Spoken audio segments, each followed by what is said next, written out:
dia nós vamos continuar com o nosso conteúdo da aula anterior sobre globalização. Só que hoje vamos nos especificar em globalização econômica. Nós vimos que a maioria dos produtos que nós utilizamos, celulares e tantas outras coisas, não são produzidas aqui no Brasil. Vem de fora, vem de outros países e são produzidas aqui, são aqueles produtos de empresas multinacionais. Tudo isso envolvido com a globalização. A palavra globo já vem o quê? De mundo, e que vem mudado ao quê? De 20, 30 anos atrás, e que se desenvolveu muito mais depois do surgimento da internet. Este conteúdo se encontra na página 11 do livro, certo? Página 11 do livro. Então vamos ver o segundo parágrafo.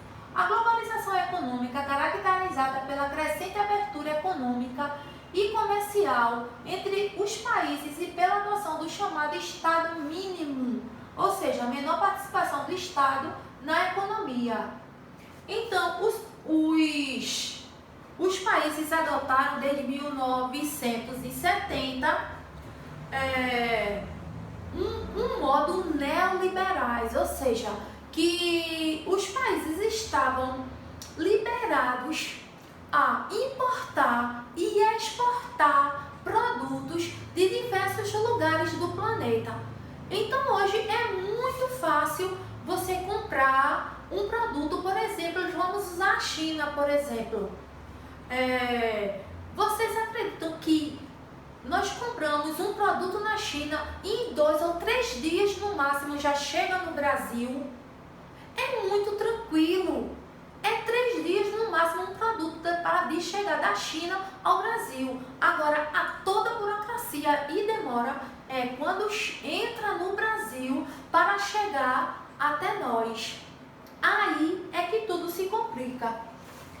Todos esses fatores acrescidos das atribuições promovidas pela revolução técnico-científica e informacional.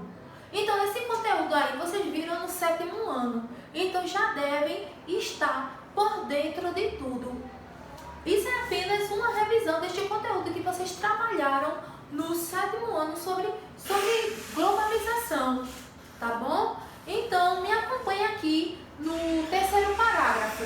Com a modernização dos meios de comunicação e dos sistemas de transporte, houve também aumento crescente do comércio internacional. É claro, porque os meios de transporte ficaram muito mais ágeis, muito mais rápidos do que há 10, 15, 20 anos atrás. As últimas décadas do século XX caracterizaram-se pela expansão capitalista. Veja só, voltamos ao conteúdo, vamos falar agora de capitalismo. Esse capitalismo que se estendeu e se espalhou por todo mundo. Esse tipo de economia que os governos aplicam no país, certo? E todo mundo sabe isso, vocês sabem disso que já estudaram, onde a riqueza se concentra na mão de poucos. Toda a riqueza do país se concentra na mão de poucos. E por que todos os governantes, todos os líderes políticos, eles adotam este tipo de economia política, esse tipo para aplicar, para administrar um país, para administrar a economia do país? Porque a gente sabe, eu cresci ouvindo isso, que os ricos aqui no Brasil é cada vez ficando mais ricos e os pobres cada vez ficando mais pobres. É assim que funciona no capitalismo. A mundialização do capitalismo e a expansão das multinacionais. Veja só, vocês sabem que no Brasil, se existir, eu não sei, uma fábrica, alguma coisa que produza o carro próprio, uma marca de carro própria do Brasil. Vocês podem me dizer, por favor, por que acho que eu conheço, nenhuma é do Brasil não. Se existe alguma, eu desconheço. E tantas outras coisas, marcas de celular. Se você compra qualquer coisa, você vai ver na etiqueta Made in China. Por quê? Lá na China as pessoas não têm tempo a perder. Trabalham. Não enfrentam fila.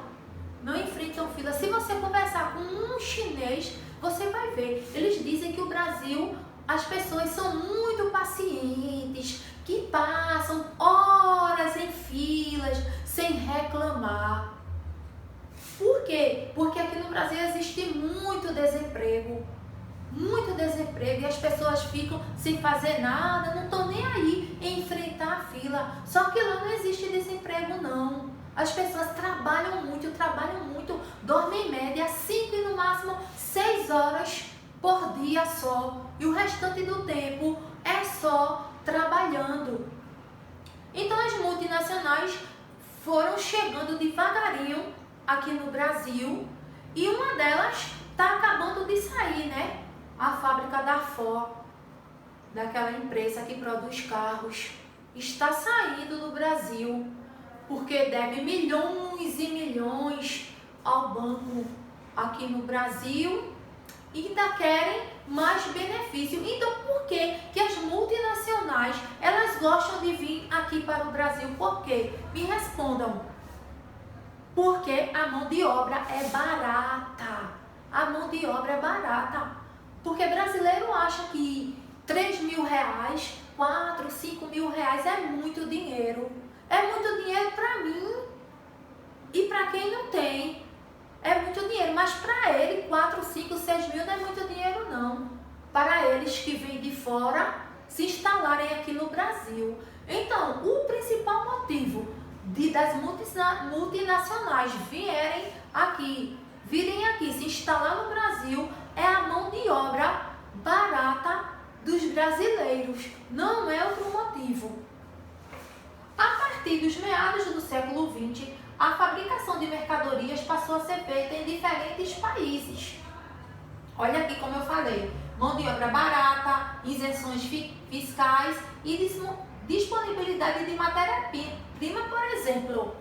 Muita matéria-prima. Quem trabalha com natureza, aqui a gente vê o resultado do que acontece com a nossa floresta amazônica. Só extraem tudo para fazer sabonetes, para fazer cremes, para fazer shampoos e tantas coisas mais. Matéria-prima de graça.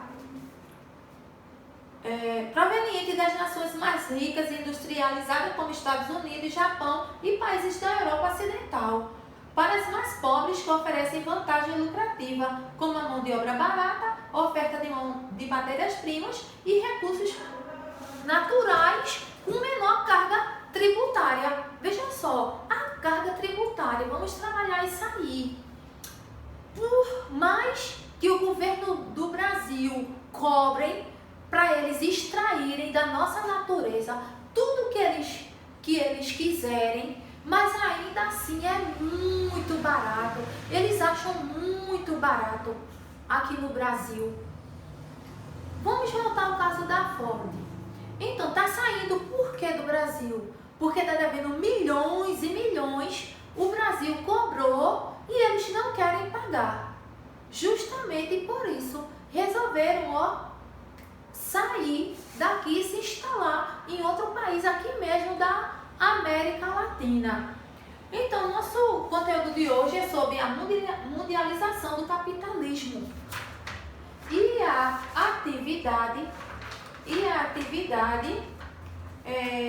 essa aqui, ó, da página 13, que você vai observar o mapa e responder essas duas perguntas. Atividade, página 13. Então, eu vejo vocês já, tá certo? Tchau!